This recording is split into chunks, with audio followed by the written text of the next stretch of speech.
रास्ते छोटे थे, इतनी दिक्कत होती थी। आज मुझे खुशी हो रही है कि हम भी साथ हैं और आपका भविष्य भी साथ है।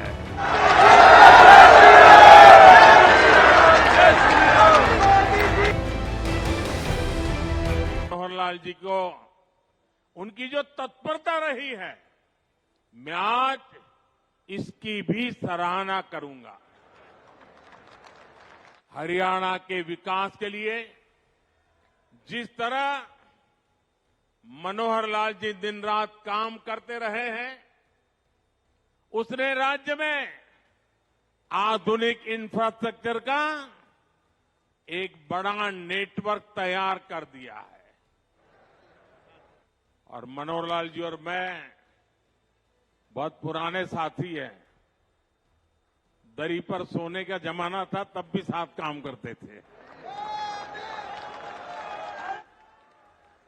और मनोहरलाल जी के पास एक मोटरसाइकिल रहती थी, तो वो मोटरसाइकिल चलाते थे, मैं पीछे बैठता था, रोहतक से निकलता था और गुरुग्राम आकर के रुकता था। ये हमारा लगातार हरियाणा का भ्रमण मोटरसाइकिल पे हुआ करता था। और मुझे याद है उस समय गुरुग्राम में मोटरसाइकिल पर आते थे, रास्ते छोटे थे, इतनी दिक्कत होती थी। आज मुझे खुशी हो रही है कि हम भी साथ हैं और आपका भविष्य भी साथ है।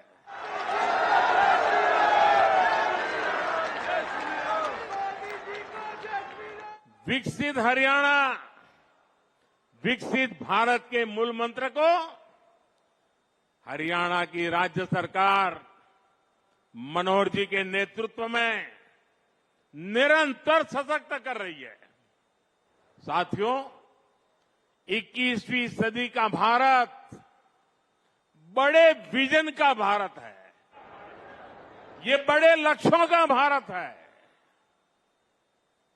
आज का भारत प्रगति की रफ्तार से कोई समझौता नहीं कर सकता। और आप लोगों ने अब मुझे भली भांति जाना भी है, पहचाना भी है, समझा भी है। आपने देखा होगा, न मैं छोटा सोच सकता हूं, न मैं मामूली सपने देखता हूं, न ही मैं मामूली संकल्प करता हूं। मुझे जो भी करना है विराट चाहिए, विशाल चाहिए, तेज गति से चाहिए। इसलिए कि मुझे 2047 में हिंदुस्तान को विकसित भारत के रूप में देखना है। दोस्तों, आपके बच्चों के उज्जवल भविष्य के लिए जी जान से जुटे रहना है।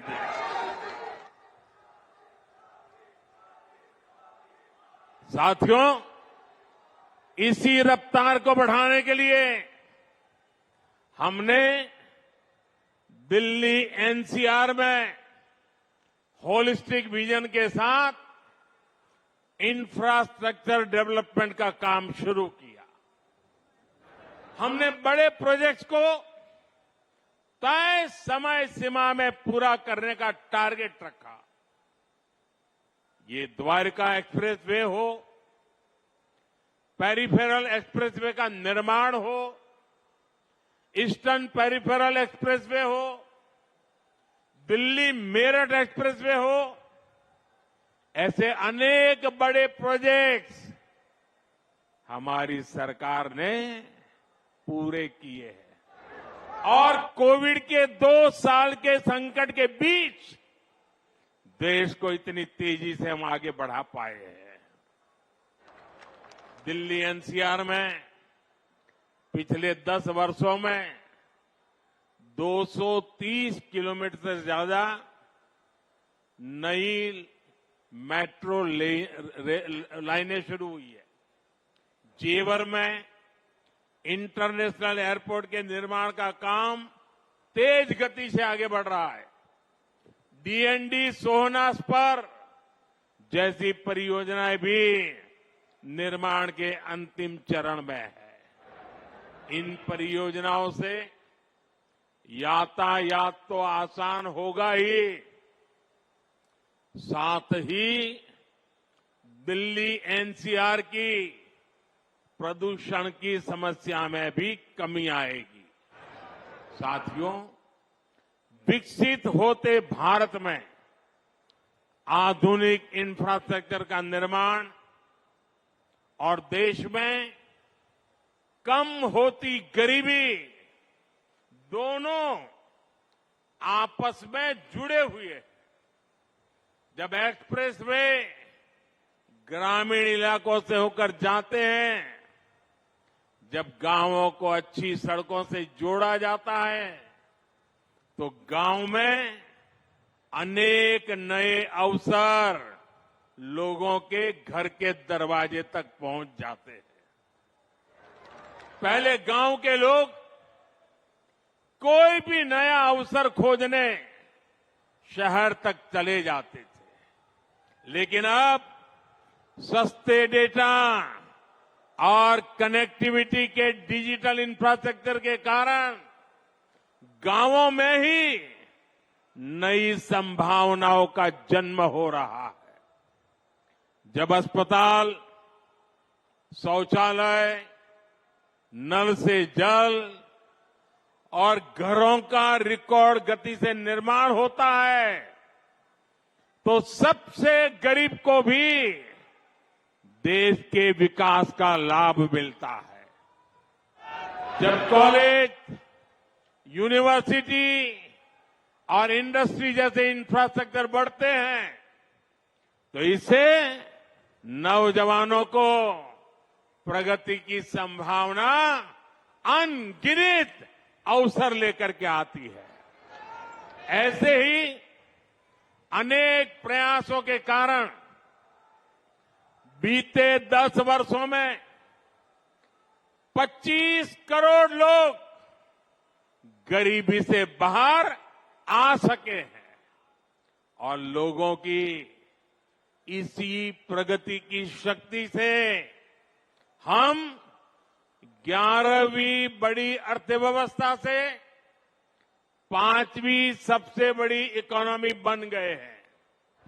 साथियों, देश में तेजी से हो रहा इंफ्रास्ट्रक्चर निर्माण का काम भारत को उतनी ही तेजी से दुनिया की तीसरी सबसे बड़ी आर्थिक ताकत भी बनाएगा और इससे उतने ही ज्यादा रोजगार, स्वरोजगार के भी मौके बनेंगे। इस स्केल के इंफ्रा को बनाने में, हाईवे और एक्सप्रेसवे को बनाने में बड़ी संख्या में इंजीनियर्स और वर्कर्स की जरूरत पड़ती है। सीमेंट, स्टील जैसे उद्योगों को बल मिलता है, वहां भी बड़ी संख्या में युवा काम करते हैं। इन्हीं एक्सप्रेसवे के किनारे आज इंडस्ट्रियल कॉरिडोर बन रहे हैं। नई कंपनियां, नई फैक्ट्रियां स्किल युवाओं के लिए लाखों रोजगार लेकर के आ रही है। इसके अलावा अच्छी सड़कों के होने से 2 व्हीलर और 4 व्हीलर इंडस्ट्री को भी गति मिलती है। इससे साफ है कि आज युवाओं को रोजगार के कितने नए अवसर मिल रहे हैं। देश के मैन्युफैक्चरिंग सेक्टर को कितनी ताकत मिल रही है। साथियों, देश में लाखों करोड़ रुपए के इन विकास कार्यों से सबसे ज्यादा दिक्कत अगर किसी को है तो वो है कांग्रेस और उसके गमंडिया गठबंधन।